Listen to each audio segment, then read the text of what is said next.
الرحمن الرحيم নবী করিম সাল্লাল্লাহু আলাইহি সাল্লাম ইরশাদ ফরমায়াছেন, যখন আমার উম্মত দুনিয়াকে বড় মনে করিতে আরম্ভ করিবে তখন ইসলামের মর্যাদা ও গুরুত্ব তাহাদের অন্তর হইতে বাহির হইয়া যাইবে। তো সহজ কথা, দাড়ি পাল্লা দুই পাল্লা আছে না, একটা যদি নিচের দিক যায় তার একটা কোন দিক যাবে? দুনিয়া তো একদম বেকার। এক হাদিসে আসছে যে আল্লাহর নজরে দুনিয়ার দাম যদি একটা মাছির বা মশার দানার সমান হইত, পুরা দুনিয়ার দাম, তাহলে কোন কাফেরকে এক ঢোক পানিও খাইতে দিতেন, এটুক দামও যদি হইত। তো আল্লাহর নজরে, আল্লাহ ওয়ালাদের নজরে পুরা দুনিয়া এর সোনা দানা হীরা জওহারাত সব মিলে একটা মশার পাখনার যে দাম, এটুকু মূল্য রাখে না। সেটা নিয়ে যদি কেউ মাতামাতি করে, এটার জন্য লালায়িত হয়, তার কাছে কি আখিরাতের মূল্য থাকবে? হ্যাঁ, সারা দুনিয়া বিক্রি করলে জান্নাতের একটা ইটের দাম হবে? জান্নাতের হুরের একটা ওড়নার দাম হবে? অথচ এই গান্দা দুনিয়া নিয়ে পরেশান, এই কথাই বলতেছে। দুনিয়াকে যখন বড় মনে করবে তখন তার কাছে ইসলামের দাম থাকবে না। ইসলাম যে কত গুরুত্বপূর্ণ, ইমান যে কত গুরুত্বপূর্ণ, যাররা বরাবর ইমান ওয়ালাকে আল্লাহ কি দিবেন, এই দুনিয়া সমান 11 গুণ বড় জান্নাত দিবেন। ইমানের কত দাম, এই দাম তার অন্তরে আর থাকবে না। এবং আমার উম্মত যখন সৎ কাজের আদেশ এবং অসৎ কাজের নিষেধ ত্যাগ করিবে তখন ওহির বরকত হইতে বঞ্চিত হইয়া যাইবে। ওহির একটা আলাদা বরকত আছে, এটা আল্লাহ এই উম্মতের জন্য রাখবেন। কিন্তু শর্ত হল, ওহি যার উপরে নাযিল হয়েছিল সেই মুহাম্মদ রাসূলুল্লাহ সাল্লাল্লাহু আলাইহি ওয়াসাল্লাম, তিনি যে কাজ করে গেছেন, তিনি যে দায়িত্ব দিয়ে গেছেন, ওই দায়িত্ব পালন করতে হবে। নিজেও করে গেছেন, দায়িত্বও দিয়ে গেছেন। কুল হাযিহি সাবিলি আদউ ইলাল্লাহ আলা বাসীরা আনা ওয়া মান ইত্তাবা'আনি। আমি জেনে বুঝে লোকদেরকে আল্লাহর দিকে দাওয়াত দেই, আমি একা না, আমি এবং আমাকে যারা অনুসরণ করে তাদের সকলেরই এইটা দায়িত্ব, এই কাজ। তো রাসূল এই কাজ করে গেছেন, কোরআন বলতেছে আমাদেরও করতে হবে। এই কাজ জারি রাখলে ওহির বরকত পাওয়া যাবে। এই কাজ ছেড়ে দিলে আগের উম্মত আর আমাদের মধ্যে পার্থক্য থাকলো না। ছেড়ে দিলে আগের উম্মত আর আমাদের মধ্যে পার্থক্য থাকলো না, ওহির বরকত পাওয়া যাবে না। আর যখন আমার উম্মত একে অপরকে গালিগালাজ করিতে শুরু করিবে তখন আল্লাহ তাআলার দৃষ্টি হইতে তাহারা পড়িয়া যাইবে। আল্লাহ তাদের প্রতি কোন রহমতের দৃষ্টি, কারণ আল্লাহ কোরআনে ঘোষণা করছে দুনিয়ার যে কোনো প্রান্তের একজন মানুষ কালেমা পড়ছে, সে তোমার ভাই। আপন ভাই যদি ভুল ত্রুটি করে এটা ক্ষমা করে দিতে হবে। গালি দেওয়া যায়, আর যে অকথ্য ভাষায় গালি দেওয়া হয়, এমন নিকৃষ্ট জানোয়ারের নাম নিয়ে গালি দেওয়া হয়, হ্যাঁ, নিজের মাকে নিয়ে গালি দেওয়া হয়, নাউযুবিল্লাহ মিন যালিক। সর্বনিম্ন অশালীন ভাষা ব্যবহার করা হয়। তো নিজের ভাইয়ের ব্যাপারে যেটা করবে আল্লাহ তার জন্য কোন রহমতের দৃষ্টি দিবেন না। তা আমি ভাই কইলাম আর তোমার এই আচরণ, যাও আমার কাছে তোমার কোনো দাম নেই, আমার খাতার থেকে তোমার নাম কেটে দিলাম। তুমি তো মানলা না আমারটা, আমি তো কোথায় এলো তোমার ভাই, ভাইরে গালি যায় কিভাবে? আল্লাহ নজর থেকে পড়ে যাবে। এটা হাকিম তিরমিজি এই হাদিসটা নিয়ে আসে। আল্লাহ তাআলা আমাদেরকে এই হাদিসে 3টা জিনিস বলা হয়েছে, দুনিয়াকে যেন বড় মনে না করি, ইমান ইসলামকে ছোট মনে না করি, ইমান ইসলামকে সবসময় প্রাধান্য দিতে হবে। 2 নম্বর বলা হয়েছে সৎ কাজের আদেশ করতে হবে, অসৎ কাজের নিষেধ করতে হবে। 3 নম্বর বলা হয়েছে ইকরামে মুসলিম, গালাগালি না দেওয়া মানে কি মুসলমান ভাইয়ের ইজ্জত সম্মান করতে হবে, ইকরাম করতে। গালাগালি দিলে ইকরাম করা হয়? আল্লাহ আমাদেরকে আমল করার তৌফিক দান করুন। এগুলো না থাকার কারণে আজকে আমরা বিপদে পড়তেছি, অধপতনে দেখছি।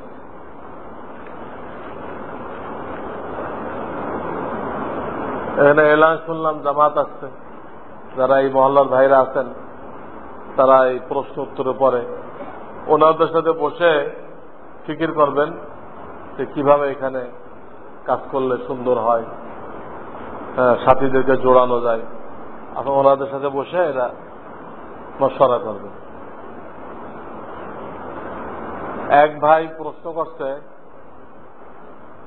কোরআন তেলাওয়াতের সময় যে সিজদা আছে তা কিভাবে দিতে হবে? তেলাওয়াতের সিজদার নিয়তে আল্লাহু আকবার বলে সিজদায় যাবেন। আল্লাহু আকবার বলে দাঁড়ানোতে যাওয়া ভালো, বসে তেলাওয়াত করতেছিল ওখান থেকে গেল, এটাও জায়েজ, ওটাও ভালো না হোক জায়েজ। সিজদা যায় 3 বার পড়বেন সুবহান রাব্বিয়াল আলা, পড়ে আবার আল্লাহু আকবার দিয়ে বসবেন, আর ভালো হলো দাঁড়াই যাবেন। এটি হলো ভালো। এই হলো সিজদা তেলাওয়াত করার নিয়ম। এরকম 14টা সিজদা তেলাওয়াত আছে কোরআন শরীফে। আমাদের গ্রামে তারাবি নামাজের চাঁদা উঠানো হয় ইমাম সাহেবের জন্য, যিনি নিয়মিত নামাজও পড়ান। কেউ এ টাকা দিতে দেরি করলে বা দরিদ্রতার কারণে দিতে না চাইলে অনেক বকাঝকা শুনতে হয়। প্রশ্ন হচ্ছে, এই ইমামের পিছনে তারাবি সহ অন্যান্য নামাজ পড়লে মুক্তাদিদের নামাজ হবে কিনা? নামাজ তো হয়ে যাবে, কিন্তু ইমামের দায়িত্ব ছিল এইভাবে তাকে বেইজ্জত করতে না দেওয়া। ইমাম সাহেবের জন্য কালেকশন করা হইতেছে, কেউ দিতে না পারলে তারে বকা বকা দেওয়া হইতেছে। তো মূলত ইমাম সাহেবকে বেইজ্জত করা হয়, ইমাম সাহেবকে ফকির সাব্যস্ত করা হয়, এবং দান করার জন্য কাউকে জবরদস্তি করা যায় না। আর তারাবির টাকা তোলা তো জায়েজই নেই, তারাবি বাতিল হয়ে যায়। এই জিনিসগুলো বোঝানোর দায়িত্ব কার? ইমাম সাহেবের। আমার জন্য এভাবে টাকা তুলবেন না, আমি এই টাকা নিব না। সেই যদি নিজের ইজ্জত ইবাদত না করে, কে করে দিবে? তার সামনে তাকে বেইজ্জত করা হয়েছে, তার একটু মাথা নেই, এর কি চিকিৎসা আছে?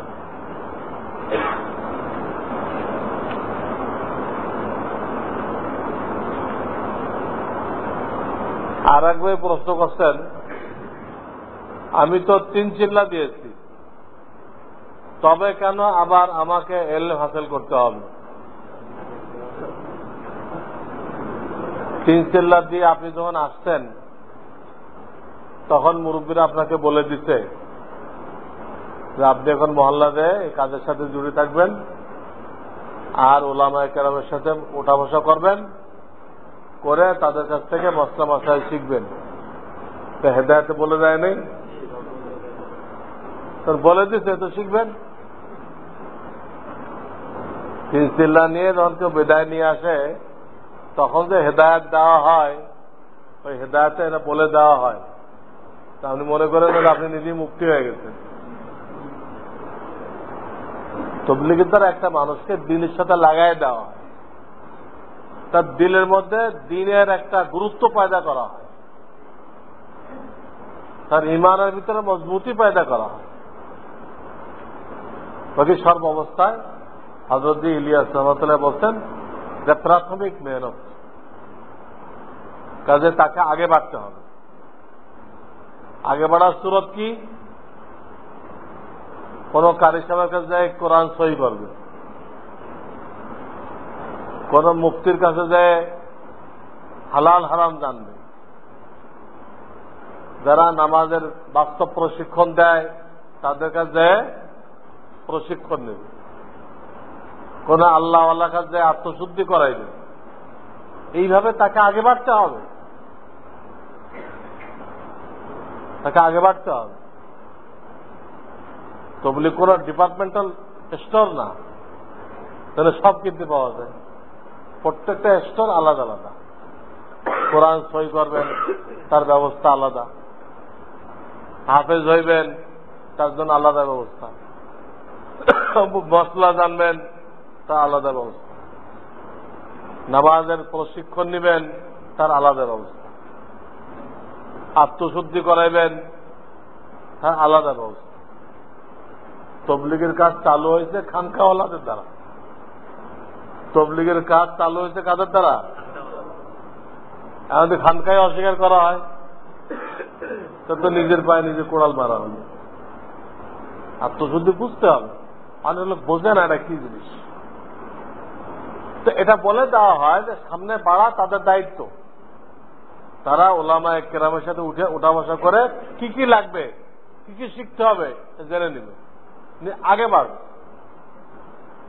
আগে বাড়তে হবে।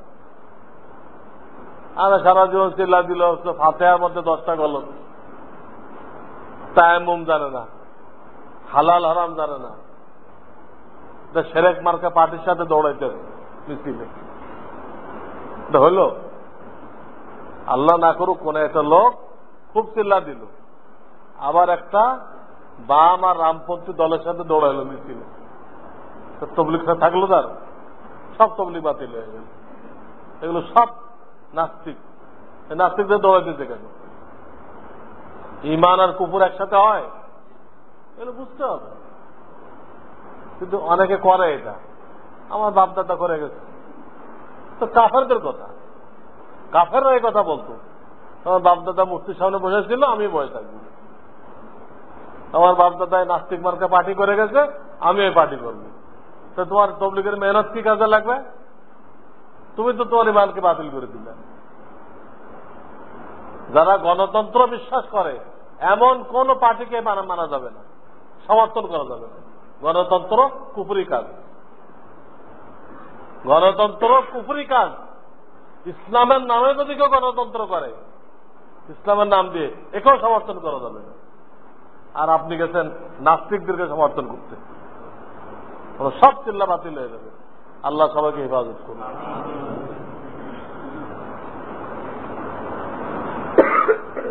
ফাজায়েলে জিকিরের 369 নম্বর পৃষ্ঠায় বলা আছে,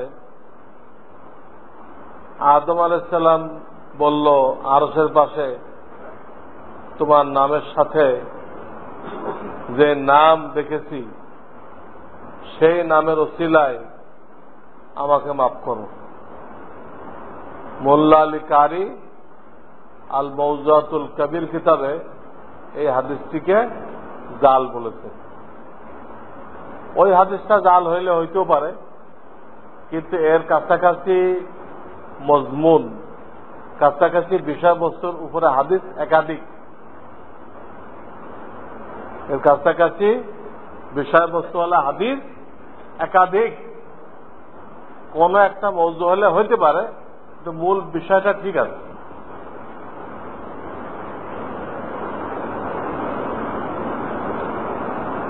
ফাজাইলে সাদাকাত 2য় খণ্ড 208 নম্বর পৃষ্ঠায় বলা আছে,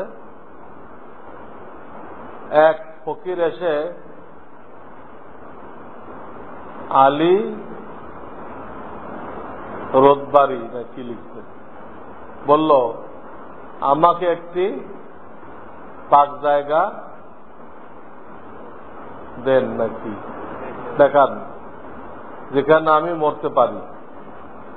সে একটি পাক জায়গা দেখিয়ে দিল,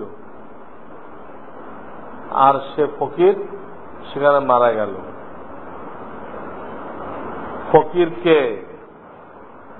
ফকিরকে দাফনের পরে সে ফকির কাফনের কাপড় খুলিয়া বের হয়ে আসলো। আলী রোদবাবি রহমাতুল্লাহ বলল, তুমি মরো নাই। ফকির বলল, আল্লাহর আশিকরা মরে না, তারা হাঁটাচলা করতে পারে। অথচ কোরআনের সূরা ফাতিরের 22 নম্বর আয়াতে বলা আছে, জীবিত আর মৃত্যু সমান নয়। ওখানে যে বলল যে ফকিরা মরে না, এর দ্বারা বাহ্যিক অর্থ উদ্দেশ্য না। মৃত্যু তো হবেই, রাসূলের মৃত্যু হয় নাই। এখানে মরে না অর্থ হল আল্লাহ তাদেরকে এক ধরনের বিশেষ হায়াত দেন, যে হায়াত সাধারণ মানুষরা পায় না, এবং তাদেরকে জান্নাতের রিজিক দেন, এবং তাদেরকে জান্নাতের বাগানের ভিতরে বিচরণ করার অনুমতি দেন। এই অর্থে বলা হয়েছে তারা মরে না। ফকিররা মরে না এই অর্থ এই না যে কোরআনে মৌত বলা হয়েছে, কুল্লু নাফসিন যায়কাতুল মৌত, এটা ফকিরদের হয় না, এই অর্থ না। তো কি অর্থ? মৃত্যুর পরও তাদেরকে বিশেষ ধরনের সুযোগ সুবিধা দেওয়া হয়, তারা আল্লাহর রহমত প্রত্যক্ষ করে, জান্নাতের বাগানে ঘোরাফেরা করে, তাদেরকে জান্নাতের রিজিক দেওয়া হয়, তারা বিশেষ এক ধরনের হায়াত পায়, যে হায়াতটা সাধারণ লোকেরা পায় না। ওই অর্থে সে বলছে তো ফকিররা মরে না। তাহলে মৃত্যুর পরে কিছুক্ষণ জিন্দা হওয়া, এই ঘটনা তো অনেক আছে, কোরআন শরীফে আছে। সূরা বাকারাতে নাম দেওয়া হয়েছে। সূরা বাকারা নাম দেওয়া হলো কেন? হ্যাঁ, মানে এক লোক তার চাচার মাল নেওয়ার জন্য, চাচার বোনকে বিবাহ করার জন্য চাচারে খুন করে ফেলছে, চাচাকে খুন করে ফেলছে, খুন করে এই চিল্লাচিল্লি করতেছে, আমার চাচারে কে বা কারা হত্যা করছে আমি বিচার চাই, নিজেই খুন করছে। সূরা বাকারা যে বাকারা নাম হলো, বাকারা মানে কি? গাভী। এ নাম কেন হলো? এই ঘটনার কারণে।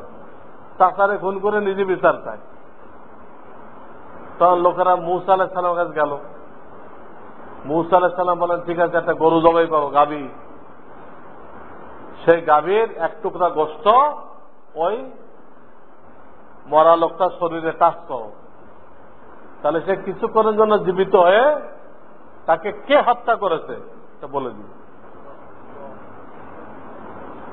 এখানে যেন ফকির কিছুক্ষণের জন্য জিন্দা হলো, কিছুক্ষণের জন্য জিন্দা হয়ে কোনো কথা বলা, অনেক ঘটনা আছে। এই একটা কোরআন শরীফের ঘটনা পেলাম। ওই হত্যাকৃত ব্যক্তি তো জিন্দা হয়ে গেছে, হয়ে কইছে আমার চাচাতো ভাই যে, আমার ভাইয়ের ছেলে যে, এই আমার কি করছে, হত্যা করছে, আবার মরে গেছে। ওর ষড়যন্ত্র ফাঁস হয়ে গেছে। এটা অনেক ঘটনা। এটা আউলিয়া কেরামের কারামত, এটা অবিশ্বাস করা ঠিক না।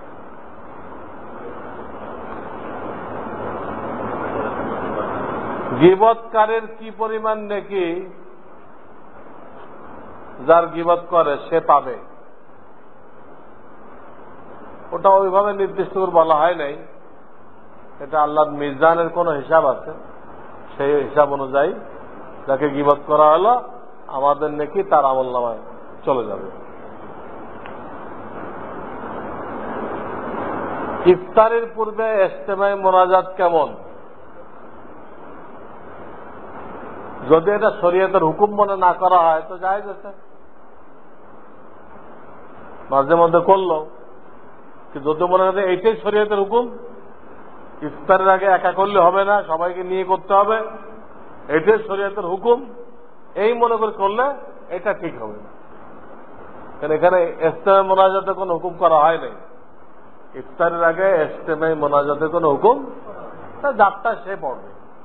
ইয়া ওয়াসিয়াল মাগফিরা ইগফিরলি, ইয়া ওয়াসিয়াল মাগফিরা ইগফিরলি পড়তে থাকবে। আল্লাহুম্মা ইন্না নাসআলুকাল জান্নাহ ওয়া নাউযু বিকা মিনান, পড়তে থাকবে। আর কোন যদি ইজতেমাই মোনাজাত হয় তো জায়েজ মনে করে করবে, তা মুস্তাকিল ভিন্ন কোন সুন্নত মনে করে করবে না, জায়েজ মনে করে করতে পারে, জায়েজ মনে করে মাঝে মধ্যে করলে কোনো অসুবিধা নেই, কিন্তু এটা করতে আদেশ দেওয়া হয়নি। একজন মুসলমান কি কি আমল করলে কাফের হয়ে মৌত হওয়ার সম্ভাবনা আছে, সেটা আমার কিতাবুল ঈমানে লেখা আছে। কুফর শিরকের বয়ান আছে না, কুফর শিরক, ওখানে পড়ে নিতে হবে। কোন কুফরি কথা বললে, শিরকি কথা বললে ঈমান নষ্ট হয়ে যায়। আল্লাহর বিরুদ্ধে অভিযোগ করলো, আল্লাহর কোন হুকুম হাকামকে অস্বীকার করলো, রসুলের কোন সুন্নতকে নিয়ে মজাক করলো, হ্যাঁ, এগুলো করলে ঈমান নষ্ট হয়ে যায়। ঈমান নষ্ট হয়ে গেলে তখন তাকে দ্বিতীয়বার ঈমান আনতে হবে, বিবাহ দৌড়াইতে হবে। ঈমান নষ্ট হলে বিবাহ নষ্ট হয়ে যায়।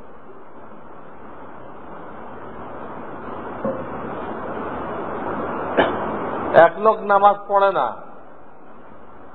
অন্যকে নামাজ পড়ার দাওয়াত দিতে পারবে কিনা? পারবে কিনা না, দিতে হবে। এক লোক দাড়ি রাখে না, সে অন্যদেরকে দাড়ি রাখার দাওয়াত দিবে। দাড়ি রাখা একটা দায়িত্ব, একটা ফরজ, আর অন্যকে দাওয়াত দেওয়া আর একটা ফরজ। একটা তরক করতে হলে আটটা বাদ যাবে? একটা সে তরক করছে, দাড়ি রাখে নাই, তো এটা একটা ভিন্ন, আর দাওয়াত দেওয়া ভিন্ন, আর একটা ফরজ। একটা তরক করলে আটটা মাফ হবে কেমনে? এটাকে দাঁড়িয়েও রাখতে হবে, অন্যকেও দাওয়াত দিতে হবে।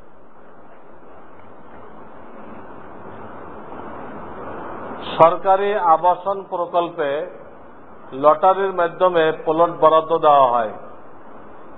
প্রশ্ন, লটারির মাধ্যমে প্লট বরাদ্দ নেওয়া শরীয়ত সম্মত কিনা? এই লটারি জায়েজ আছে। এইরকম লটারি তো আল্লাহ রসুল নিজেই করতেন। সফরে যাবেন, কোন বিবিকে সাথে নেবেন? তো লটারি করতেন, যার নাম উঠত তারা নিতেন। এই লটারি জায়েজ। আমরা যে লটারিকে নাজায়েজ বলি, জুয়া বলি, ওটা ওই যে কুপন বেচে 10 টাকা করে, সব বিভিন্ন দামের আছে। ওই কুপন কেনা আমার 2-4 জন বড় অঙ্কের টাকা পায়, আর বাকিরা সব হায় হায় কোম্পানি। ওই লটারি না যায়,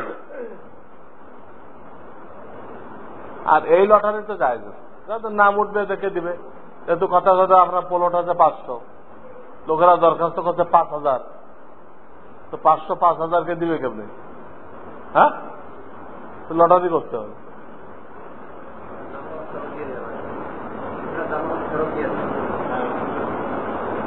তা দিল, কিন্তু দিবে কাকে? এটা ঠিক করবে কেমনি? চেহারা দেখে তো হবে না, এটা লটারি করতে হবে। বা 10 বন্ধু মিলে কথা কথা 20 কাঠা জমি কিনছে, প্লট বানাবে, তো সবাই চাইবে যে 3 রাস্তার মুখে দামি নেই, তো দিবে কেমনে? ওটাও প্লটিং করে লটারি করতে হবে, করে যার ভাগ্যে যেটা ওঠে ওটা তারা বুঝাই দিচ্ছে। লটারি তো অনেক কাজে কাজে লাগে। হাদিসে আসছে যে জোহরের নামাজে আসার কি ফজিলাত তোমরা যদি জানতে, আর আজান দেওয়ার কি ফজিলাত তোমরা যদি জানতে, তাহলে তোমাদের মধ্যে লটারি করা লাগতো। আজানের ফজিলাত যদি প্রকাশ করা হইতো, এত লোক আজান দেওয়ার জন্য তৈরি হইতো, লটারি করতে হতো, যার নাম উঠবে সে আজান দিবে। কিন্তু এটা সবটা প্রকাশ করা হয়নি। প্রত্যেক কথা লটারি করা ঝামেলা না। এই ঝামেলাতে বাঁচার জন্য আজান দেওয়ার কি ফজিলাত এটা প্রকাশ করা হয়নি। প্রকাশ করলে প্রত্যেক ওয়াক্তে 50-60 জন 100 জন আসতো আজান। আলাদা রোগ রাখতে হতো কি করতে, লটারি। ওখানে তো হুজুর লটারির কথা করছে।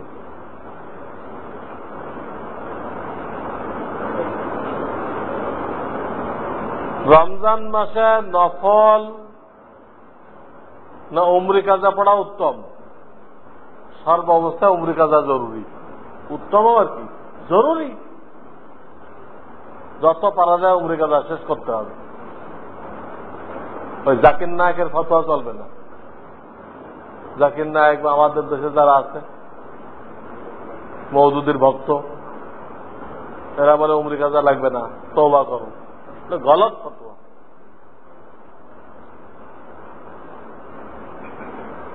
হাদিয়া হক্কানি ওলামাকে নাকি মাদ্রাসা মসজিদে দেওয়া উত্তম? হাদিয়া তো মসজিদ মাদ্রাসায় দেওয়া যায় না।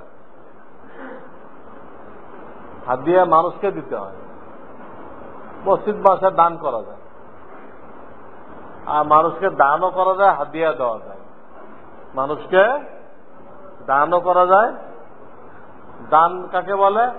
আল্লাহকে রাজি খুশি করার জন্য কোনো গরিব মিসকিনকে দেওয়া। আল্লাহকে রাজি করার জন্য গরিব মিসকিনকে দেওয়া, এটা দান। আর আল্লাহর কোন বান্দাকে, নেক বান্দাকে খুশি করার জন্য ওই নেক বান্দাকে দেওয়া, এটা হাদিয়া। আল্লাহকে রাজি করার জন্য গরিবকে দেওয়া, এটা দান। আর আল্লাহর নেক বান্দাকে রাজি করার জন্য নেক বান্দাকে দেওয়া, এটা হাদিয়া। নিজের বাপকে দেওয়া হাদিয়া, নিজের মাকে দেওয়া হাদিয়া, নিজের শ্বশুরকে দেওয়া হাদিয়া, এটা হাদিয়া। দুটাই সব আছে, তবে কিতাবে লেখে দানের থেকে হাদিয়ায় সব বেশি। আল্লাহকে খুশি করলে আল্লাহরা খুশি হয়, তার থেকে আল্লাহর কোন নেক বান্দাকে খুশি করলে আল্লাহ বেশি খুশি হন।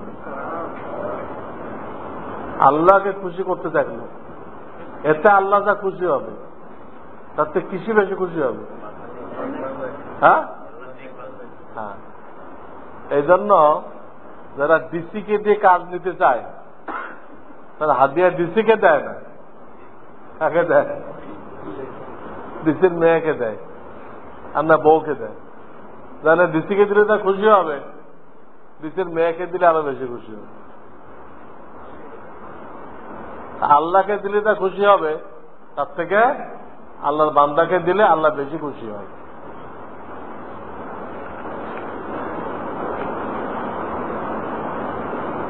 মহিলাদের মেন্সের পরে কতদিন তাদের কাছে যাওয়া নিষেধ? না, যখন শেষ হয়ে গেল গোসল করলো তখন তো যায়। বিবির সোহবতে যাওয়া, এটা মেন্স শেষ হওয়ার পরে, গোসল করার পরে আর কোনো দেরি করা জরুরি না। গোসল করার পরের থেকেই বিবি কি হয়ে গেল?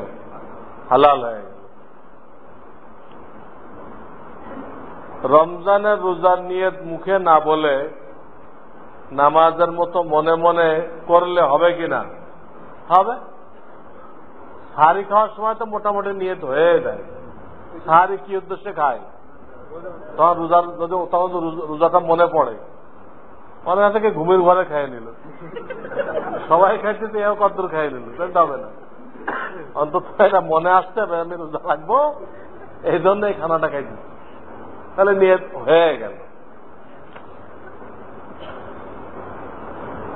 আমরা রোজা রাখার জন্য সাহারি খেতে উঠি, এরপরও কি রোজা রাখার নিয়ত করতে হবে? যদি রোজা মনে পড়ে তার লাগবে না। কেউ যদি মাগরিবের আগে আসরের নামাজ না পড়তে পারে, তবে মাগরিবের আজানের পরে জামাত শুরু হওয়ার আগে আসরের নামাজ আদায় করা যাবে কিনা? যাবে কিনা না জরুরি। আসরের নামাজ পড়তে পারে নাই, বেলা ডুবে গেছে, আজান হয়ে গেছে, মাগরিবের জামাত খাড়াই দিচ্ছে, তো সে আসর বাদ দিয়ে এনে মাগরিব পড়লে মাগরিব হবে? আদায় হবে না। তাকে আগে আলাদা বারান্দায় কি পড়ে আসতে হবে? আসরের কাজা পড়ে আসতে হবে, তারপরে মাগরিবের জামাত ধরতে হবে। তেমনি ভাবে আপনি এমন সময় মসজিদে ঢুকছেন যে তারাবি শুরু হয়ে গেছে, তা আর একটা মশলা। তো অনেকে না জানে তারাবিতে শরীফ হয়, বলে বাড়িতে ঈশা পড়ে নেয়। এটা হবে না, এটা হবে না। তারাবির স্থান হলো ঈশার সুন্নতের পরে। ঈশা আপনাকে একাই ঈশা পড়তে হবে, ফরজ, সুন্নত পড়তে হবে। তারপর কি করবেন? তারাবিতে শরীফ হবে, হয়ে মাঝখানে বেতের আসবে, বেতের পড়ে ফেলবেন। এরপরে তারাবির যে রাকাতগুলো ছুটছে ওইগুলো কি করবেন? একা একা পড়ে নেবেন। ক্লিয়ার? হ্যাঁ,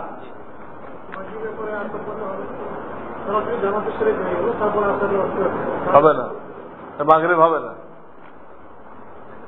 5 ওয়াক্তের কম কাজা নামাজ সিরিয়াল মেনটেন করতে হয়, সিরিয়াল ছাড়া হয় না।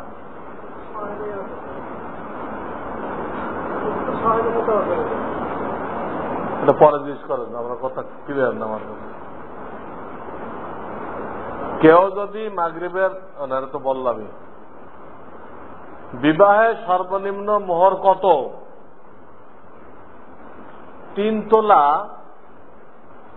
রূপার দাম, এটা হল মোহরের সর্বনিম্ন পরিমাণ। তো 3 তোলা রূপার দাম কত? বেশিটা ধরি, 3×18 কত? 3×18 54। তো মোটামুটি ধরেন 6000 ধরেন। বর্তমান মার্কেটে সর্বনিম্ন মোহর কত? 6000। এর কম মোহর ধরলে হবে না।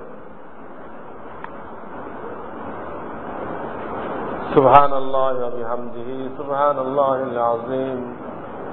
আল্লাহুম্মা সাল্লি আলা মুহাম্মাদিন আন-নাবিয়্যিল উম্মি ওয়া আলা আলিহি ওয়া সাল্লিম তাসলিমা। ربنا وآتنا ما وعدتنا على رسلك ولا تخزنا يوم القيامة إنك لا تخلف الميعاد. يا أول الأولين يا آخر الآخرين يا ذا القوة المتين يا راحم المساكين يا ناصر المظلومين يا حي يا قيوم برحمتك نستغيث أصلح لنا شأننا كله ولا تكلنا إلى أنفسنا طرفة عين. اللهم إنا نسألك الجنة ونعوذ بك من النار. اللهم إنا نسألك الجنة ونعوذ بك من النار. يا واسع المغفرة اغفر لنا. ربنا تقبل منا إنك أنت السميع العليم وتب علينا إنك أنت التواب الرحيم. سبحان ربك رب العزة عما يصفون وسلام على المرسلين والحمد لله رب العالمين. آمين.